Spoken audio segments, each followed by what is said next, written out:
නමෝ තස්ස භගවතු අරහතෝ සම්මා සම්බුද්දස්ස.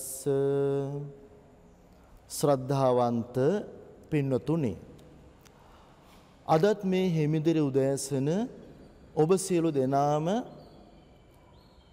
ඒ බුදුරජාණන් වහන්සේගේ දහම ශ්‍රවණය කරන්නට සූදානමිනුයි සිටින්නේ. අද දවසේ ඊටාම වටිනා කියන දෙයක් ඔබට දේශනා කරන්නටයි සූදානම.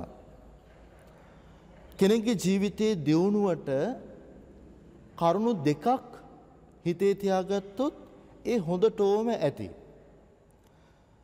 පළවෙනි එක තමයි උත්සාහය. අනිත් එක පින. මේ උත්සාහයයි පිනයි කියන දෙක මතක තියාගත්තොත් ඔබේ ජීවිතය දවසින් දවස බැබලෙනවා කියලා ඔබටම තේරුම් ගන්න පුළුවන්. අපි පින්නතුනි ඉස්සෙල්ලම කතා කරමු පින ගැන. දැන් අපි ගත්තොත් සිදුහත් කුමාරයාට පින තිබුණා. මොකක් සඳහාද? බුද්ධත්වයේ සඳහා පින තිබුණා. ඊළඟට දෙතිස් මහා පුරුෂ ලක්ෂණ පිහිටියා. සක්විති රජ වීමේ වාසනාව ලැබුණා. සසර එකතු කරගත්ත මහා පිනක් තිබුණා. හැබැයි එතුමන් බුද්ධත්වයේ සඳහා Tamanට පින තියෙනවා කියලා ඉබේ බුදු වෙනකම් බලාගෙන හිටියේ නැහැ. ගේ දොර අතහැරලා දැම්මා. රජ සම්පත් අතහැරලා දැම්මා. තනතුරු අතහැරලා දැම්මා. ආභරණ පැත්තකට දැම්මා. වනගත වුණා. කැලෑවට ගියා. පරීක්ෂණ කරා. විවිධ ආගමිකයන් හමු වුණා. දුක් විඳා. කුසගින්නේ හිටියා. විවිධ කරදරවලට ලක් වුණා. ඔය අවුරුදු 6 මොනතරම් වැස්සට තෙමිලා ඇද්ද? මොනතරම් අවුවි දුක් විඳලා ඇද්ද? ඒ උත්සාහය අතහැරියේ නැහැ. වසර ගාණක් නෙමෙයි, කල්ප ගාණක් උත්සාහය අතහැරියේ නැහැ. බලන්න, ඒ බුදුරජාණන් වහන්සේගේ ජීවිතයම අපට හොඳටම ඇති තේරුම් ගන්න.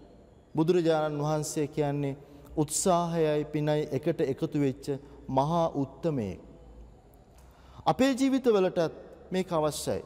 දැන් සමහරව අපි දන්නවා පින තියනවා කියලා පේනවා.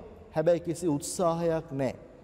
ඉතින් අම්මා තාත්තගෙන් ලැබිච්ච දෙයක් කාලා ඔහේ ජීවත් වෙනවා විතරයි.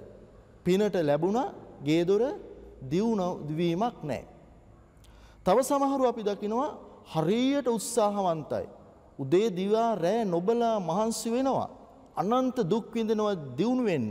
කවදාවත් දියුණු වෙන්න බෑ. හේතුව පින නැහැ. පිනත් අවශ්‍යයි. පින්නතුනේ පාපැදියක රෝද දෙකක් අවශ්‍යයි.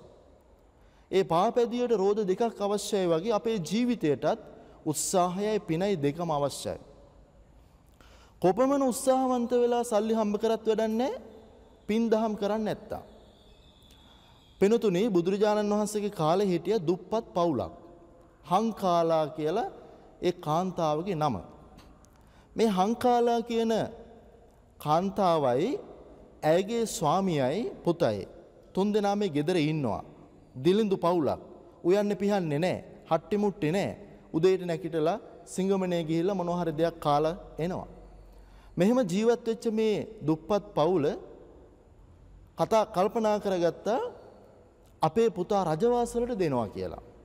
ඊට පස්සේ මේ දෙන්නගේ පුතා රජවාසලට දුන්නා. රජතුමා සතුටු වෙලා මොකද කළේ? කිරි එරෙන එළදෙනක් මේ දුප්පත් ජෝඩුවට දුන්නා. ඊට පස්සේ පින්නතුනේ දැන් මේ කිරි එරෙන එළදෙන ලැබුණු ගමන් මේ හංකාලා කියන කාන්තාවයි ඇයගේ ස්වාමියයි මොකද කළේ? පළවෙනි දවසේම උදේ කිරි දෙව්වා. හරි සතුටුයි. ඒකම රහතන් වහන්සේලා වගේ පාරේ වඩිනවා. මේ දෙන්න මොකද කරේ? රහතන් වහන්සේලාට කිරි දුන්නා.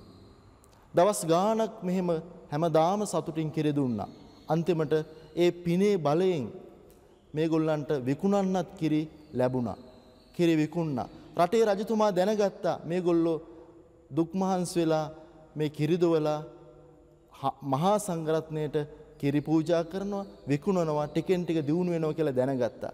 රජතුමා මේගොල්ලෝ ගෙන්නලා අක්කර ගානක් බාර දුන්නා බලා කියා ගන්න. අන්න බලන්න පින්නතුනේ දිලිඳු වෙලා ඉඳපු අය දියුණු වෙච්ච හැටි. යම් කිසි කෙනෙක් ගාව උත්සාහයයි පිනයි තියෙනවා නම් එයාට සත්පුරුෂයෝ එකතු වෙනවා, බුද්ධිමතුන් එකතු වෙනවා. එයාට ජීවිතේ ජය ගන්න පුළුවන්. අද ඔබ උදෑසන මතක තියාගන්න මගේ ජීවිතේටත් අද ඉඳලා හැමදාම උත්සාහයයි පිනයි දෙක එකතු කර ගන්නවා කියලා. ඔබ සැමට සම්මා සම්බුදු සරණයි.